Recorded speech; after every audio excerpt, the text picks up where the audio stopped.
Welcome to the Nothing Nothing, and today on this record haul, number 15, an artist who had a number one in 1979 and in 1980 goes on an adventure. Country music's first appearance since an artist appeared on We Are the World. A 1977 one-hit wonder.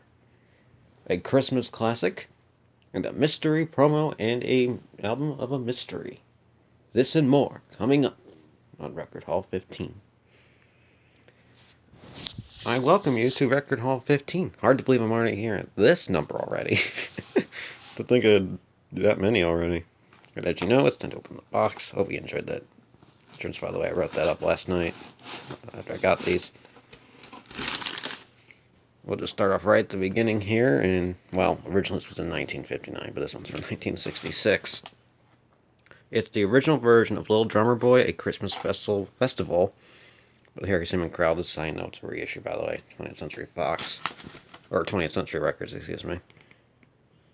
Then on the back side, you see your credits and lyrics. And even says right here, this is a repackaged release.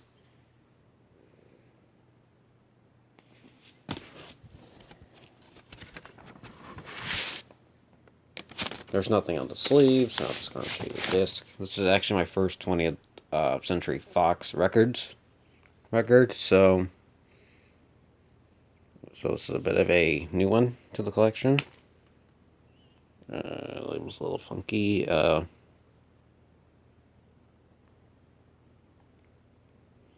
I got Little Drummer Boys on one of these sides somewhere. I forget which one it is. I think it's this one, or it's the other side, which I just showed. So this was from 1966, this edition. And then we move to... Wait, that's in the wrong spot. We'll come back to that. Next up, we have Alpert and the Tijuana Brass with their album Going Places from 1966. You can see their other albums out at the time. And your track listing and credits, you got a write-up. If any of you know, this is Alpert. This is the guy that has the number one hit solo for a number one track for a solo artist, vocally, and including with this group here, a vocal track. This Guy's in Love with You and Rise, respectively, were those two. You may actually recognize some of the music on this. I'll show you that credit right there. Yep, here, I'll show you the side. This is actually in very nice shape for an album that came out 50 some years ago. Now, he was on A&M. Of course, he's the A, Herb Alpert, on A&M. Let's see. Spanish Flea was on the dating game, or celebrity dating game, the more modern version of it.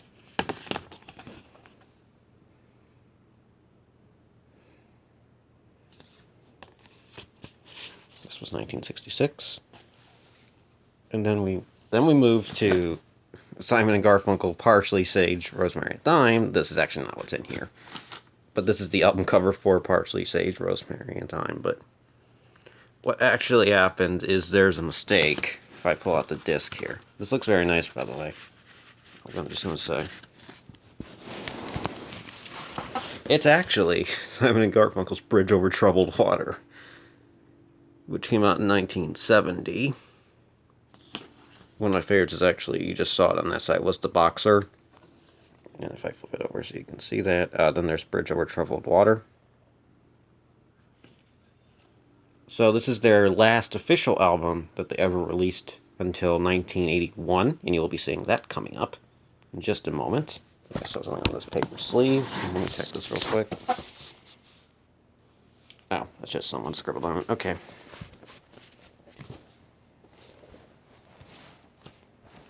And then we move into 1971 with the Bee Gees' Trafalgar. I actually like this artwork. I gotta admit, whoever painted this is actually a piece that's in the National Gallery in Britain about the Battle of Trafalgar, which is what the album was named after. This is a gatefold. That should tell me in here, actually. And there's the song most people know. How can you mend a broken heart. How can you stop the rain? Cover art, The Battle of Trafalgar by Pocock National Maritime Museum, excuse me. As you can see there, that was 1971.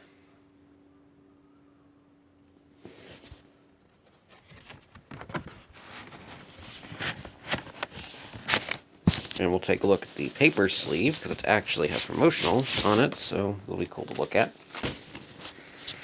Alright, so let's see what was on sale in 1971. Here's another Reggie's Own, Cucumber Castle. Came out before 2 gums for this one. There's another one, Live Cream. You may know that one. You may recognize the name Cream, because that's what Eric Clapton was in.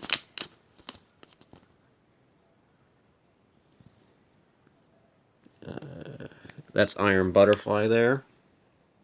I have this. You've seen this album. That's their Best of the Bee Gees.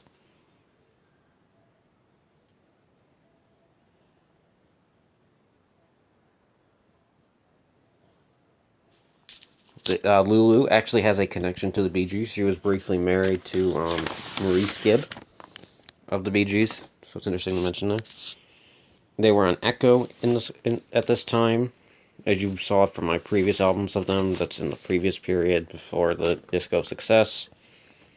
And right on the front there, you can see it. How Can You Mend a Broken Heart, which is 3 minutes and 52 seconds.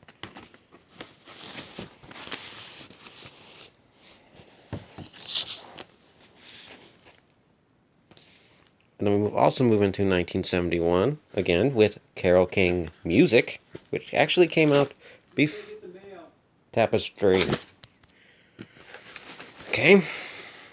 This, because you can see it's still in somewhat original shrink wrap. Ooh, the paper sleeve's on already. Okay. This is Gatefold, but much like my Rhymes and Reason, since the original paper is on here still, the shrink wrap's still on here still, it's going to be a little impossible for me to show you it. So I'm going to have to skip over that, and I'll show you a picture of it in a second. Let me get this stuff out.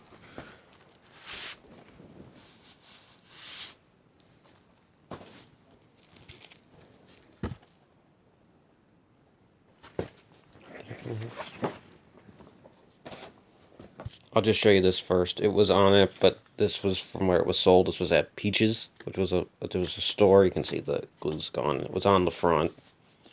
In fact, if I put it back, it was right about here is where it was. So I'll leave it like that. And then first we have our lyric sheet. So if I were to properly, if you really wanted to properly display it, it looked like a music sheet. Let's see if I can find it. There's a song on here that the Carpenters later covered. It's gonna take some time this time. I think it's right there. There it is. This is where Richard Carpenter actually found this song, was from this album. So there was that. And now we get to the paper inner sleeve and a nice ode designed paper sleeve.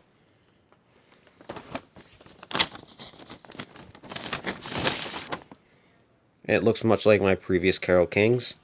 And actually, since that last video, she actually entered the Rock and Roll Hall of Fame. So this now further completes her collection of a Rock and Roll Hall of Fame member. And then we move into 1975, 76 with Rod Stewart and on Night on the Town. And there's your track listing, the slow and fast sides, respectively, with some of his classics. And here's the other side, and as you'll see here in a minute. We'll get to the rest of that. Yes, this is another gold circle. The price tag was still on here.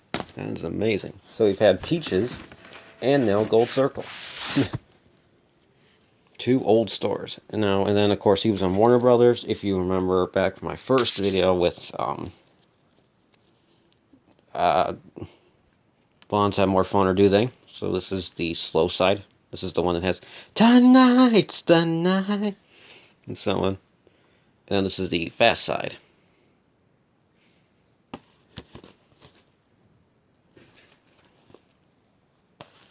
And then next up we have a compilation of Glen Campbell, the best of Glen Campbell. And this is the first appearance of country in this collection, since, as you heard earlier. Most people only today would know Glen Campbell for Like a Rhinestone Cowboy, which is right there. And then also might know also known for Wichita Lineman. And there's one other one. I forget which one it is. But there's another song that a lot of people know him for.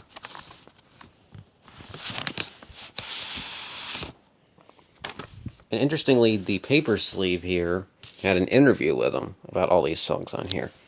And if you don't know, he actually briefly mentions that he was in the Wrecking Crew, which he was a part of. This is how he got into the music business. Now, he was on Capitol. You probably saw that on the front cover. So it's going to have the Capitol orange labels, like we've seen with the Beatles and Bob Seger. This came out in roughly 1976, we determined. Yeah. And then we move into 1977 with the 1977 one-hit wonder, Sanford Townsend Band with Smoke from a Distant Fire. This is actually a reissue. How you actually know this is, well, it says right here. This album has been previously released under the title, yeah. But this is not the original album image, so this tells you this is the reissue. After the single, Smoke from a Distant Fire, became successful. And then pulling out the sleeve, we have the, this is the promotion for that Supergroup. I have this also on my George Benson Breezin'. But if we flip it over, you also see the WB for Warner Brothers. Not Warner Records, which it is now, but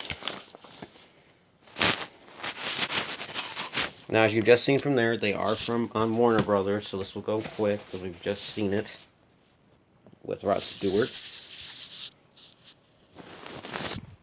We'll start with side 2. Come on, there we go.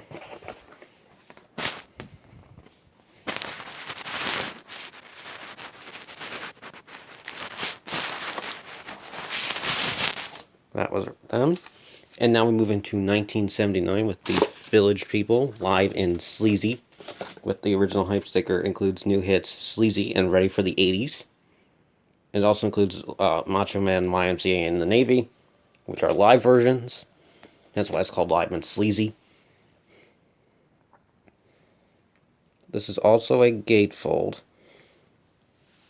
Again, it's still in the original shrink wrap though, so it's going to be hard to see.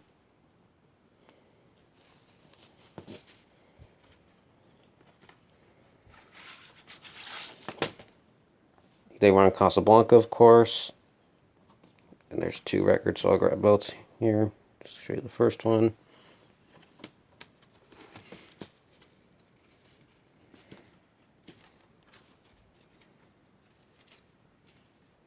I'll just quickly show you there's what the inside kind of looks like if I hold it open without damaging it. And then we have disc 2, which is the Sleazy, which is their new songs. So essentially this kind of works like the Donna Summer live album I have that you've seen, where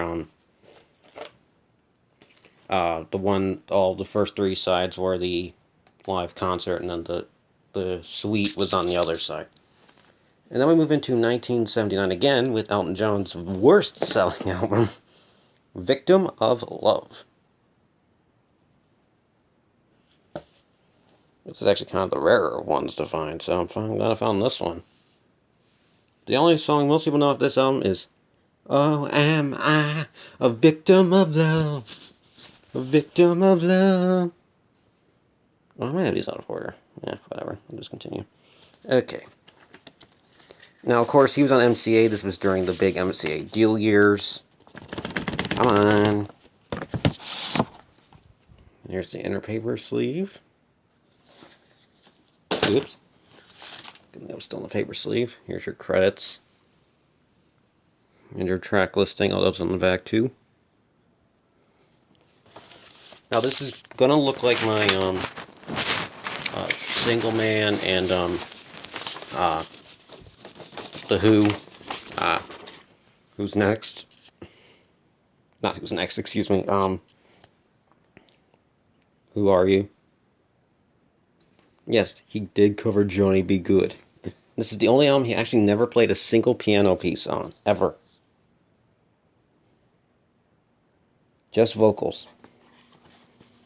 Now this is out of order, and this is our promo from the beginning, from 1978 with or 77, 78 with Samantha Sang Emotion. And this is where we get to our first mystery.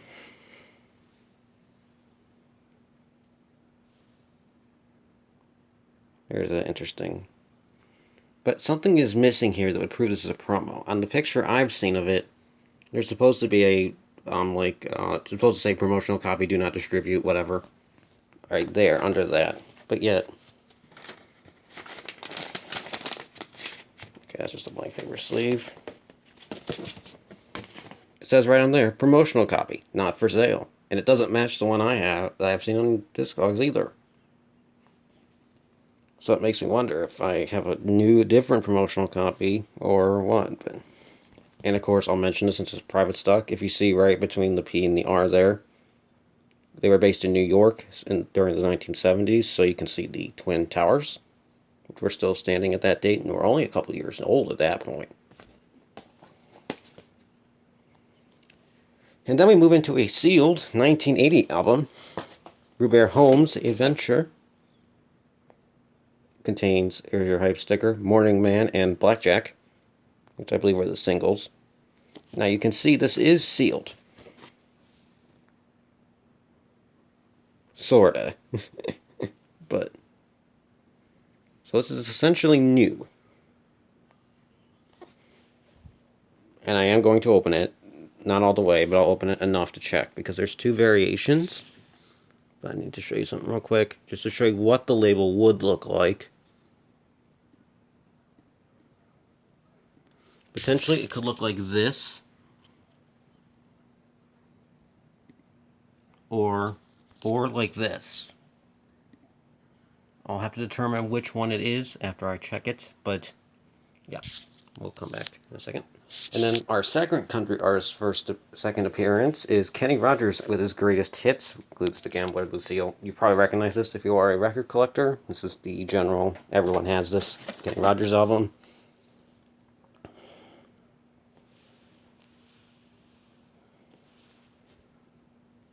This is probably all the Kenny Rogers I'm ever going to get in my lifetime, but...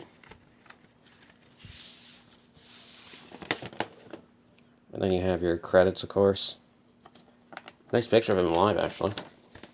And then you see his albums that were out at the time.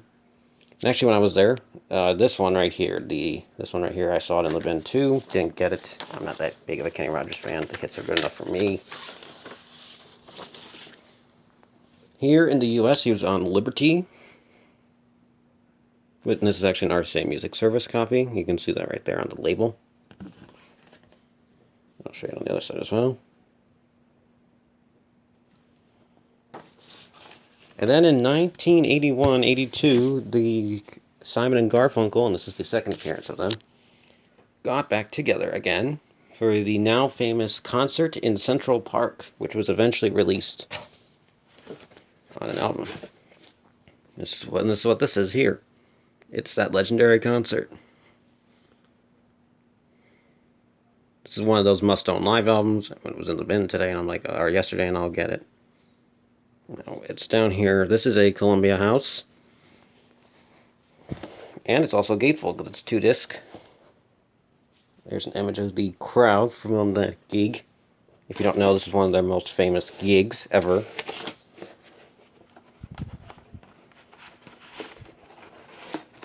Let's get everything out. Starting with this, I guess you can call it like a booklet, tour booklet, with the lyrics and credits and images. Very nice, has some classic images of them. I think this is essentially the front cover image. Nice boombox there, guy. Here's some images from the concert itself.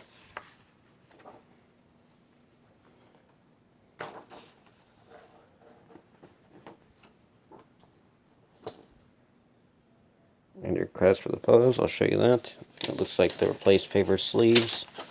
There's 2 discs. At this point, I believe they were on Columbia still, so there should be a Columbia label. And nope, they were on Warner Brothers, excuse me. And does it say in here that this is a Columbia House copy? Someone named Norm in the past owned this. Thank you, Norm, for keeping this in your collection for many a year. But eventually turning it into me, for me to get. I'll play it once again. Hopefully it's just as good as I remember.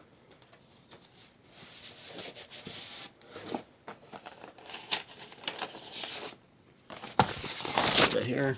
Okay, and then here's side 3 and 4. These look like the Warner Brothers from the Prince and Time albums, period. So, and then lastly, we have Sheena Easton. This is my first Sheena Easton, unless you count the single of For Your Eyes Only on her album You Should Have Been With Me from 1982. Hopefully there's, okay, 1 second. From 1982. Still in some of the original shrink wrap. And now we get to our mystery. Sheena Easton is not a mystery on her own, but the mystery comes when we get inside. So, the sleeve, when I did my research, implies this is from Canada, based on this is a Columbia House.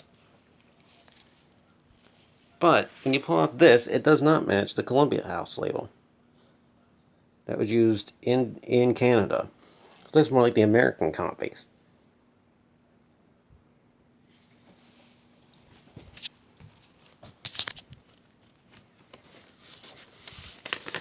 Okay, nope, and there's nothing on that. And that's that. With those, I now have 204 albums. I have crossed the 200 threshold. That is an impressive number.